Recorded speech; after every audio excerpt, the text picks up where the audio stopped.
지금까지 베드로가 전한 복음이 무엇인가 하는 것을 우리가 함께 다루고 있습니다. 베드로는 먼저 고넬료의 집에서 화평의 복음에 대하여 이야기합니다. 이 화평의 복음은 가난과 무지와 멸시와 질병의 땅인 이 갈릴리에서부터 시작되었음을 말하고 있습니다. 그 다음에 베드로가 전한 것은 바로 오늘 본문에 나오는 38절 내용입니다. 아주 복음의 주체이신 예수 그리스도에 대한 설명을 자세하게 하고 있는데요, 오늘 우리가 여기서 먼저 주목해야 할 단어가 있는데 그것은 나사렛 예수라는 말입니다. 그는 주님을 가리켜서 나사렛 예수 이렇게 소개하고 있습니다. 베드로는 왜 예수님에 대하여 나사렛 예수라는 말을 강조하고 있을까요? 이 나사렛이란 동네가 어떤 곳입니까? 이 동네는 정말 전체 보면 초라한 동네입니다.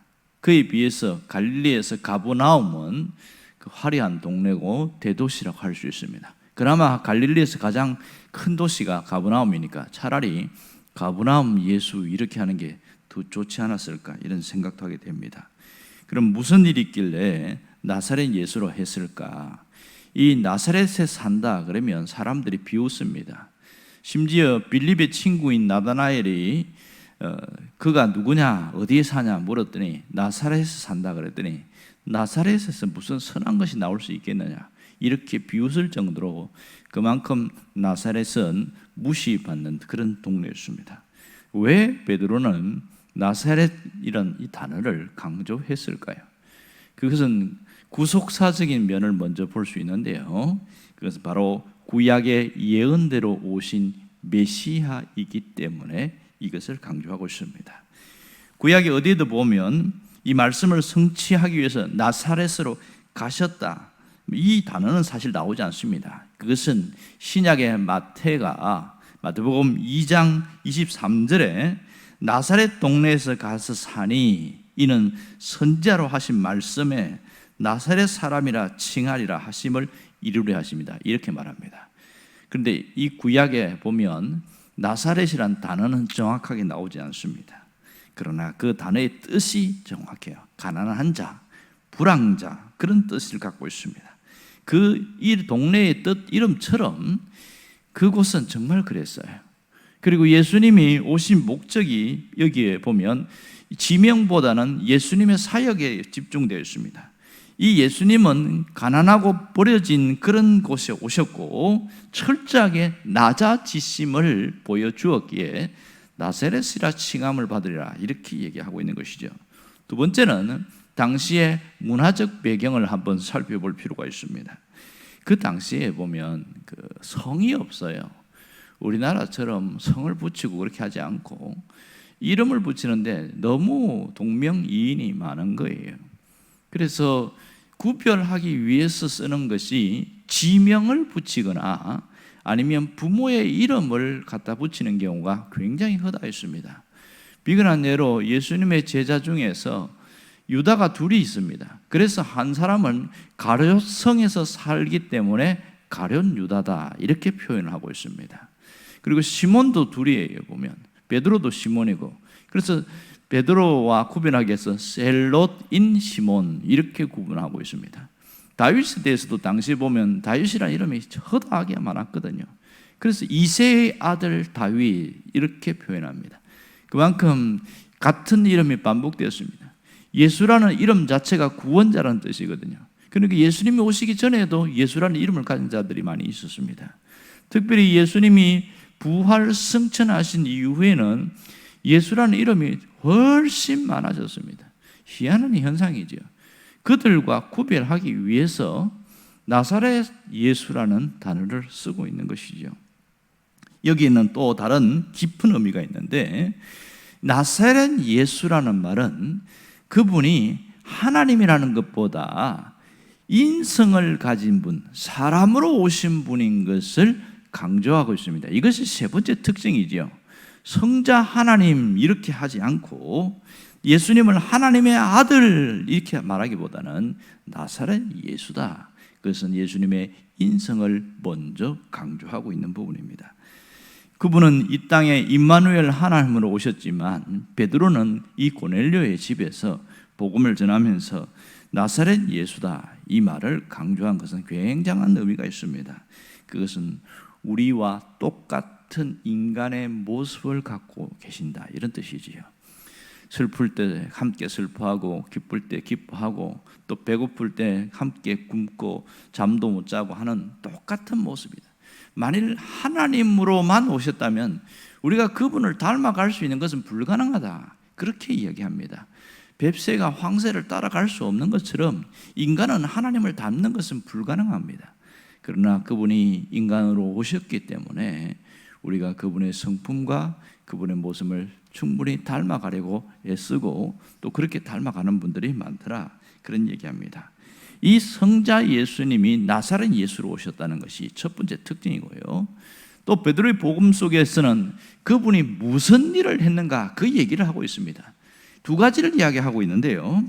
하나는 두루 다니면서 선한 일을 행하셨다 이렇게 합니다. 선한 일을 행하셨다. 두 번째는 마귀에게 눌린 모든 사람을 고쳤다. 이 뜻을 이 얘기를 하고 있습니다. 여기서 선한 일을 행하다 이 헬라어 원어를 보면 은혜를 베풀다 이런 뜻을 갖고 있습니다. 언제 어디서나 사람들에게 은혜를 베풀었어요.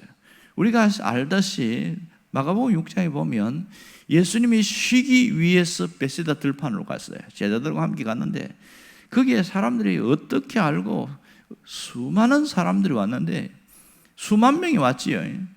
그럴 때에 쉴 수가 없었고요. 예수님이 그들을 보면서 불쌍히 여기사 그랬습니다.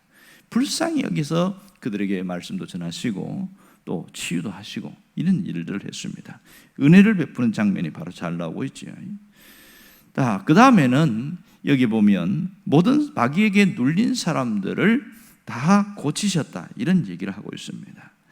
마귀에게 눌린 사람을 고칠 수 있는데 모든 사람이라고 표현하는 것이 특징이죠. 어떻게 이것이 가능했겠는가? 이것은 여기에 나사렛 예수인 인간에게 하나님이 성령과 능력을 기름 붓듯 부어주셨기 때문이다. 그 얘기를 하고 있습니다. 기름 붓는다는 의식은 우리는 익숙하지 않지만 유대인들은 굉장히 익숙합니다.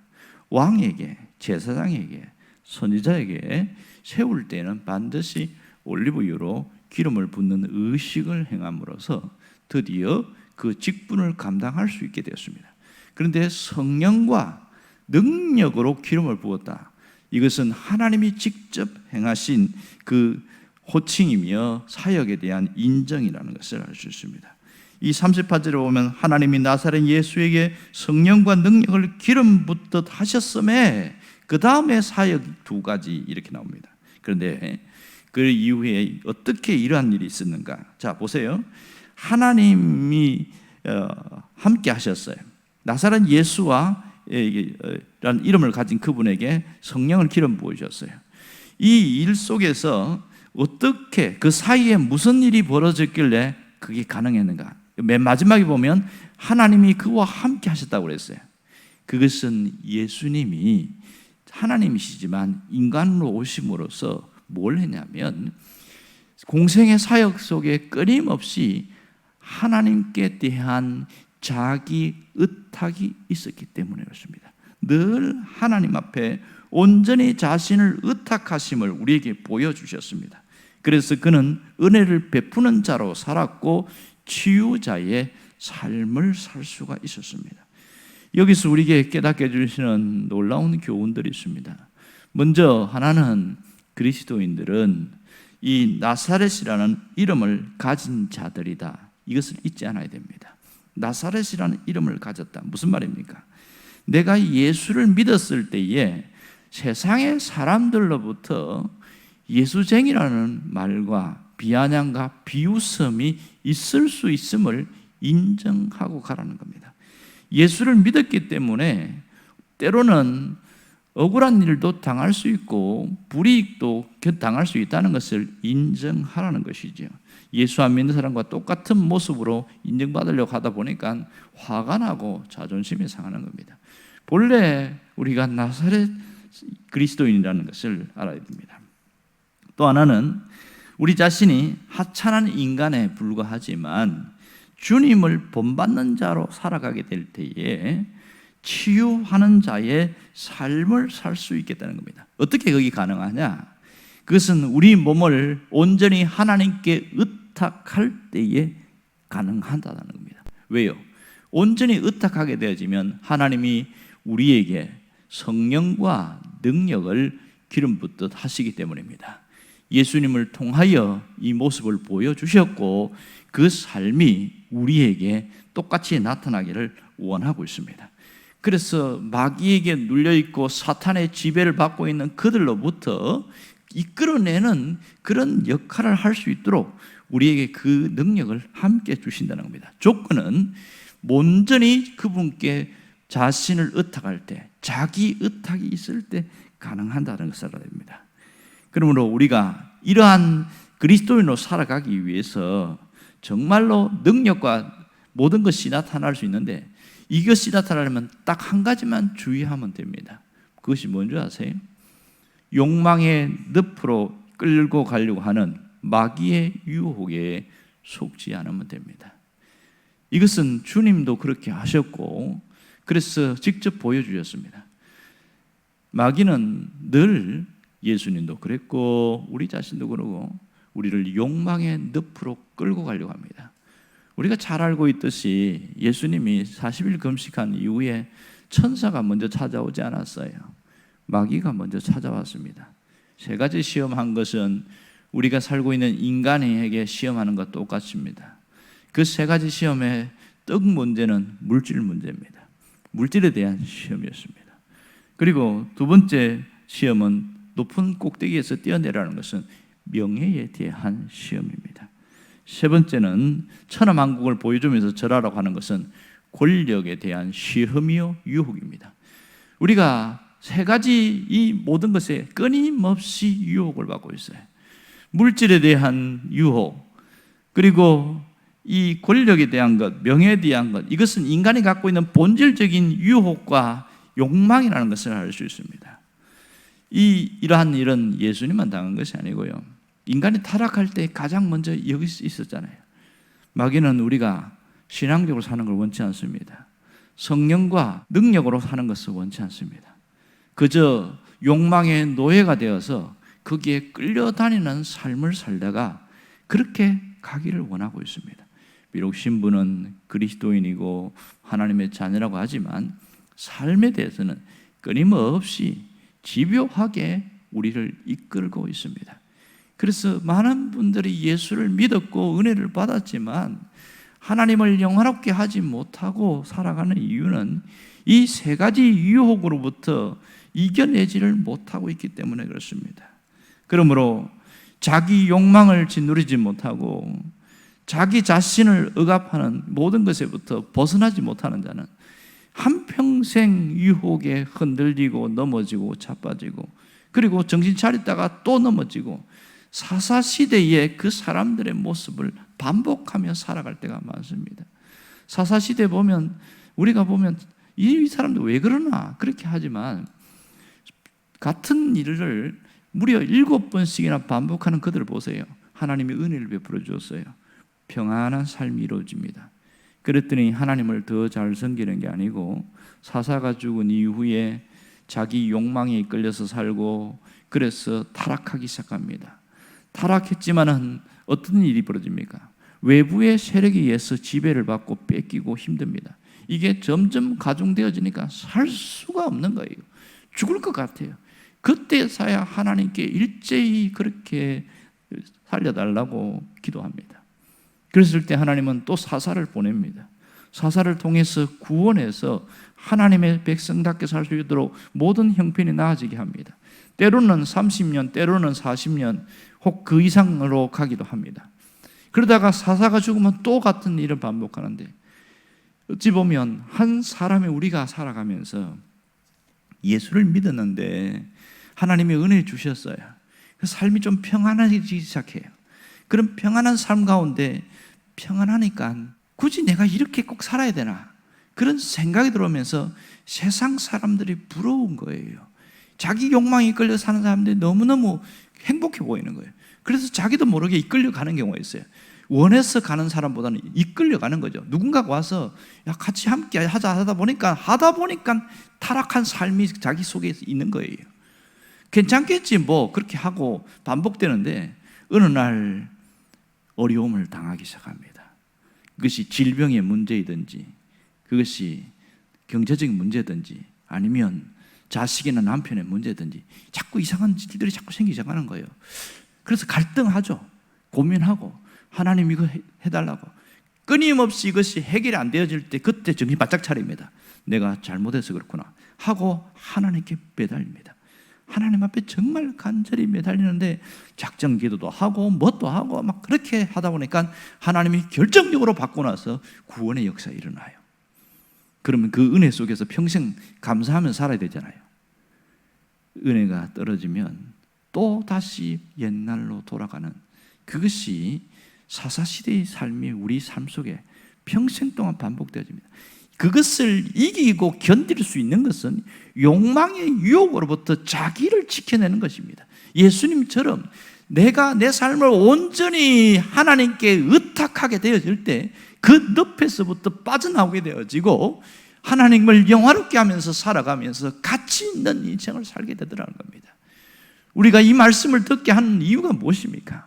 다시 옛날로 반복하지 말고 그렇게 해서 고통스러운 삶을 살지 말라는 것이지요. 세상은 끊임없이 우리에게 유혹의 손길을 벌리고 있습니다. 그 배후에는 사탄이 있겠지만 그것이 보이지는 않기 때문에 우리가 잘 모르는 경우가 너무 많지요. 약한 데서를 건드립니다. 과거의 습관 때문에 그렇게 해서 약한 그것을 끊임없이 건드립니다. 친구에게 약한 사람은 사람들과 함께 사귀는 사람의 약한 사람은 자꾸만 사람들을 통해서 같이 함께 하기를 원하고 그럽니다. 혼자 있으면 외로우니까.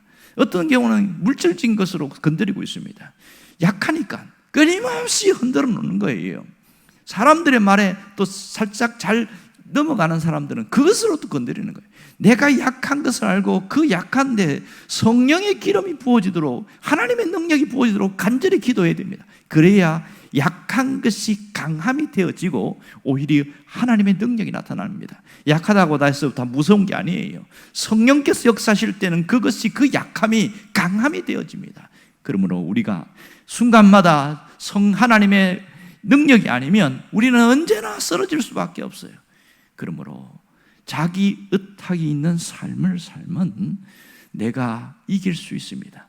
나 스스로가 아니라 하나님이 부어주시는 그 능력 때문에 감당할 수 있는 거예요. 우리가 약점이 강점이 되도록 주 앞에 엎드리는 것이 얼마나 중요한지 모릅니다. 오히려 그 약한 것 때문에 강한 자의 삶을 살 수가 있습니다. 여러분이 그런 사람 되기를 주의 이름으로 축원합니다. 기도하겠습니다.